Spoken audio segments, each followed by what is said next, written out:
dire en wolof. Monsieur le ministre des collectivités territoriales maa ngi lay remercier di donc nuyu sama naataango monsieur le ministre bi xamante ne moom moo yore lépp lu jëm ci transport di nuyu madame le ministre bi yore lépp lu jëm ci wàllu pétrole ak énergie di kontaan donc ci ndaje tey bi muy ndaje boo xamante ne danañu permettre toujours ñu wax ak askan bi à travers journalistes yi parce que loolu dafa am solo loolu mooy tax vraiment ñu leeral lu bëri may kontaan tey mais avant que may ñëw ci question yi xamante ne dañu ma ko laaj ma bëgg rek vraiment rafetlu texte bi xamante ne jàll na démb ci conseil des ministres boo xamante ne day dindi Sénégal lu ñuy wax village de reclassement social 1976 la ñu jëloon benn texte boo xamante ne dañoo jëloon juróom-ñeenti village ne képp koo xamee da ngaa feebaru ngaana ñu yóbbu la foofu man la faj man la jàppale ba nga duggaat ci société bi loolu nag boobu ba léegi am na lu bëree bëri lu fi xew ba loolu waratul mën a nekk li fi xew ci ñaari fànn la bu njëkk bi mooy ci wàllu paj mi mën nañu wax ne presque boo jëlee critère wu OMS mën nañu wax ne ngaana jeex na presque Sénégal parce que OMS daf ne loolu ñu ngi ko mën a considérer bu fekkente ne am nañu benn cas ci fukki junne nit yu nekk alors que Sénégal tey benn cas la am ci juróom fukki junne ak juróom yu nekk loolu mooy wane ne ñun def nañ ay performances yoo xamante ne weesu na lool li nga xamante ne moom la OMS fixé beneen bi mooy village yooyu ñun sax xàmmeetuñu leen parce que dañoo dugg léegi intégré ci biir collectivité territoriale bi kenn xamul ndax village yooyu la bu ñu cité woon seen tur d'ailleurs da ngeen a àndeke foofu lool donc il était important que ñu xam ne loolu amatul woon njëriñ ñu ko fay bàyyi moo tax le président Macky Sall démb ci conseil des ministres mën nañu adopté benn projet de loi boo xamante ne day dindi village de reclassement yooyu mu nekk ay village comme village yépp yi nekk Sénégal loolu avancé bu mag la boo xamante ne dañ ko war a biral bu baax a baax moo taxoon mu bëgg a commencer ci loolu beneen aspect bi am solo boo xamante ne war nañ ko noter muy question bu ñu ma posé mooy monsieur le ministre lu tax ci wàllu cas bi am Louga ak cas yu méngoog moom jëluñu ne mbir mi du ñi doon faj walla directeur bi mais système de santé bi yëpp la ñu ne ci cas boobu nag il faut que ñu moytu dugg ci xuus ci lool ba wax loo xamante ne ci kaawu Astu Soxna bi nekk Louga mën na gêner enquête bi xamante ne moo nekk en cours moo tax da ngeen may ma bañ a factuel ci côté boobu parce que sama appréciation mën na gênant du point de vue de la justice mais li ñu mën a leeral rek mooy que toujours bu mbir mu mel noonu amee ñun rapport la ñu liggéey parce que koo xam bu fekkente ne li ngay def da nga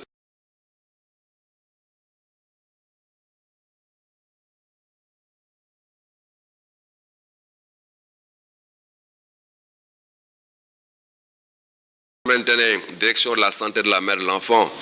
ak la chaire de gynéco de l'université de Dakar ñoo ko piloté li mu ñu indil xam nañu fa ñu situer responsabilité te d'ailleurs il y a quelques années je crois que c'est en 2017 bu ngeen fàttale ko cas bu mel nii ba mu amee Pikine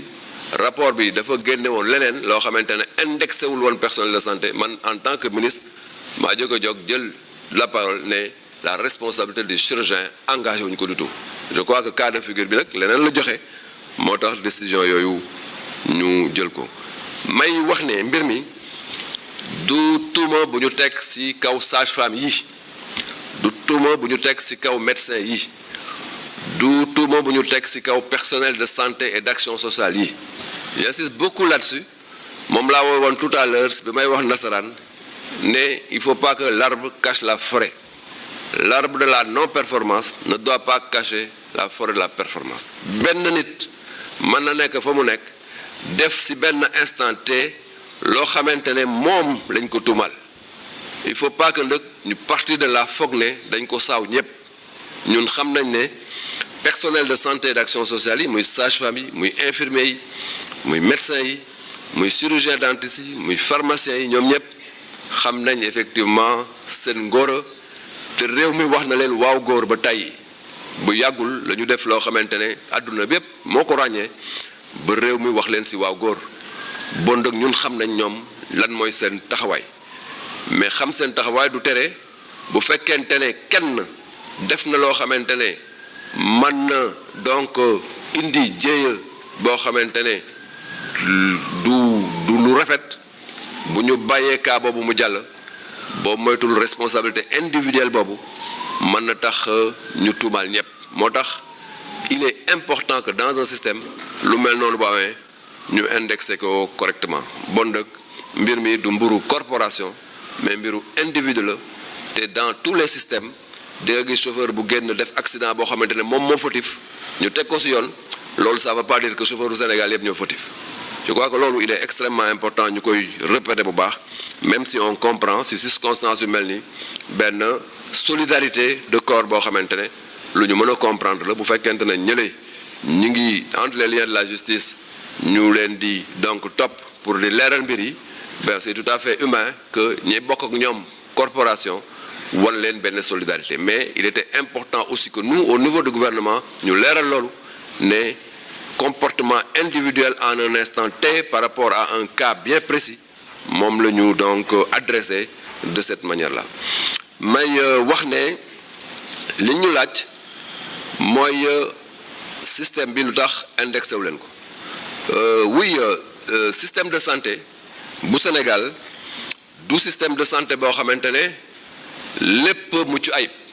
parce que loolu bu ñu leen ko waxee tey yéen fa ngeen toog yaan ngeen loolu amul nekk moo tax d'ailleurs ñu continuer di liggéey pour gën ko yokk mais aussi baax na bu ñu toogee si lu mel ni ñu xool système bi fan la jóge ak fan la tollu léegi parce que c'est important que Sénégalais yi xam ko def ko nag day permettre ñu xam ne am na ay jéego yu des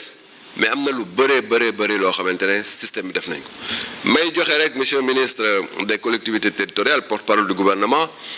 ay indications yoo xamante ne dana permettre askan bi xam lan la ñu def ci système de santé Sénégal 2012 budget wu santé Sénégal 110 milliards loon fi may wax ak yéen 230 milliards la de 110 milliards à 230 milliards yaakaar naa ne li ci yokk ëpp na 200 milliards loolu nag yéene ak engagement ak vision moo tax ñu dem foofu mais yokkuñu budget bi rek te amul jeexital ci système de santé bi ñu yokkee budget bi dafa am jeexital bu wér ci système de santé bi ma jël quelques exemples mënoon nañ toog di jël exemple yu bëri ma jël ci quelques exemples rek ma jël exemple ci wàllu ressources humaines ci ñaari at yu mujj yi recruter nañ 1500 personnels de santé d'action sociale ci benn temps bu njëkk bi mooy junne ak juróomi téeméer mais recruter waat juróom-ñeenti téeméer ak juróom 905 personnels de santé donc booy xool ci ñaari at rek recruter nañ plus de 2300 personnels de santé d'action sociale loolu nag dafa nekk lu am solo loo xamante ne dafa donc yokk suñu pas-pasu personnel de santé moo tax boo demee ci poste de santé yi da ngay fekk toujours li ñuy wax le binôme sage-femme infirmier loolu tam am na solo lool beneen aspect mooy vraiment ci wàllu équipement dañoo tàmm di wax dialyse ci dialyse bi 2012 centre de dialyse yi ñaar fukk ak ñeent générateur lañu amoon fi mu nekk nii am na ñetti téeméer ak ñaar fukk ak ñeent générateur ñaari ville rek ñoo amoon dialyse ci réew mi mais tey dëkk boo dem ci Sénégal région boo dem di nga fa fekk effectivement donc dialyse loolu dafa am solo région bu mujj boo xamante ne ñi ngi donc actuellement travailler pour installer ko mooy l'hôpital Amath Dansokho de Kédougou loolu nekk na lu am solo ci wàllu bourse toujours dañu wax ne spécialistes yi amuñu ci biir région yi loolu ñun moom lañ fi bëgg a jëlee moo tax ba ñu fekkee en 2012 ñuy jël ñeent fukk ak juróomi boursier par at di leen fay 150 000 fanweeri junni par weer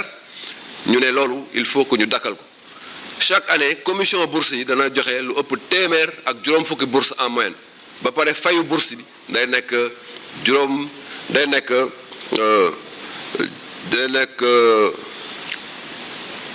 juróom benn fukki junne par weer muy lu am solo parce que dañoo doubler effectivement donc taux de bourse bi ma jàll ci ambulance yi Sénégal bi ñu ñëw 176 ambulances lañu fekkoon ci réew mi yëpp li ñu jënd ci ambulance boobu ak léegi ëpp na 500 voire 600 ambulances donc on a acheté plus de 3 fois effectivement les besoins d'ambulance. SAMU national amul woon Sénégal actuellement le SAMU national mi ngi Dakar am na antenne Saint-Louis am na antenne Touba am na antenne Kolda am na antenne Kaolack loolu mooy tax ñu faciliter lu ñuy wax la référence contre référence mooy nit boo ko indee ci poste de santé bu fekkente ne centre la war a dem nga yóbbu ko fa rapidement boo war a dem hôpital nga yóbbu ko fa rapidement lii lien bi mooy l'ambulance te foofu def nañ ci am solo te SAMU national ñëpp gis nañ taxawaayam ci Covid bi boo woowee 15 ñu fekk la fa nga nekk pour mën la jox effectivement les soins yi ñu la war a jox may fàttali itam lu am solo ci wàllu gratuité benn laa ci jël mooy gratuité de la chimiothérapie chez la femme tey lépp looy chimiothérapie boo amee cancer du col de l'utérus ou bien nga am effectivement cancer du sein doo fay chimiothérapie te actuellement d'ailleurs ñu ngi réfléchir pour voir est-ce que duñu dem au niveau de la gratuité des soins au lieu de rester sur la gratuité de la chimiothérapie loolu mooy wane évolution ak yéene bi son excellence le président Macky Sall am ci wàllu santé duma leen fàttali les 4 hôpitaux réalisés en l'espace de quelques années et c'est une première dans l'histoire du Sénégal voire en Afrique muy itam loolu lu ñu war a noter le centre national d'oncologie ñu commencé ko à Diamniadio bu war a traiter le cancer de A à Z loolu itam lu am solo la le Sénégal vraiment dafa positionné wu comme benn hub sanitaire dans quelques j'allais dire mois di ngeen gis le vaccinopole de Diamniadio ñu taxawal fa donc benn usine boo xamante ne lépp lu jëm ci vaccin ci Covid mais du yem rek ci vaccin Covid mais vaccin yeneen yi nekk ci PV bi daf koy defar loolu mooy ambition bi ñu am pour que notre pays nekk un hub en matière de santé am na lu bari loo xamante ne donc waxuñ ko moo tax bu ñu nee donc lan moo tax indexé ñu le système waxuñu ne ñi jiite système bi ñu joxe effectivement seen baat loolu mën nañu wax ne souvent bu yu mel ni amee am na ñuy génn ci flanc yi pour considération yoo xamante ne ñoom ñoo xam lan mooy considération yi naan ki yore mbir yi na joxe lenge yi mais boo nekkee ku responsable koo xamante ne da ngaa xam li la fi bàyyi lan la xam tam fa nga jëm mais xam lan mooy responsabilité yu mel noonu doo ko sax déglu parce que li ëpp solo mooy nga dëgmal fa nga jëm fa ak fit jëm fa ak responsabilité jëm fa ak fayda mais aussi respecter aussi ñi nga newal te ñi ma newal ci système de santé et d'action sociale xam nañ comment les lignes ont bougé mais je répète encore bu ñu bàyyi l'arbre individuel de la non-performance mu nëbb la forêt collective de la performance et de la qualité loolu dama ci bëgg a insister bu baax hôpital Dantec wax nañ ko temps yi président de la République décidé na effectivement que dañ koy tabaxaat muy lu am solo dans le système de santé parce que Dantec dafa bokk su lu ñuy wax ADN système de santé bon nag cette décision là jël nañ ko temps yi lay passé monsieur le ministre des collectivités territoriales porte-parole du gouvernement nga permettre ma aborder 2 questions yu ñu posé en plus de ça mooy sur les écoles de formation question bu am solo la loolu effectivement jot nañu ay instructions yu leer man maak sama naataango bi yor lépp lu jëm ci njàng mu mag bi pour que donc ñu càmbar école yooyu xool leen bu baax xool effectivement naka la ñu tëddee la ñuy def lan la ak ANAQ-Sup bu ko defee lépp lu ñu ci war a jubbanti ñu jubbanti ko ci parce que certainement si li xamante ne mooy am suñu structure yi mën nañ ne des fois itam il faut ñu xool est-ce que cause bi gënul sore est-ce que jógewul fañ leen di tàggate yooyu yëpp ay vérification la yoo xamante ne incha allah jot nañ instruction yi pour bañ a bàyyi benn pàcc ci chaîne de valeur bi parce que dañ considérer loolu yëpp chaîne de valeur la buy jógee effectivement à un point de départ donc P0 yegg war a yegg effectivement fu ñu yegg donc chaîne de valeur bi doo bàyyi dara da ngay passer lépp au peigne fin par rapport aux urgences urgence yi bu ngeen fàttale ko il y a de cela donc 4 ans 3 ans et demi lancé woon naa benn waxtaan bu mag boo xamante ne lépp luy urgence lañ ci waroon wax te waxtaan boobu am na lu bari lu bees lu mu indi ci structure de santé yi ci seen taxawaay li may fàttali rek te loolu jar na fàttali mooy que ñu appliquer benn principe boo xamante ne dafa war a nekk benn principe d'or kenn waru ci déroger mooy nit bu indee urgence ci benn structure de santé kenn waru ko wax amul place demal feneen parce que urgence la dañ la war a traiter foofu waratuloo fa génn loolu ñu ngi koy fàttali te dafa nekk un élément boo xam ne dañ koy vérifier te kenn waru ci déroger beneen bi yaakaar naa ne am na solo te d'ailleurs non seulement dañ la war a traiter mais waruñu la wax fayal ba pare ñu traiter la loolu tam dafa am solo donc la question des urgences ñu ngi koy aborder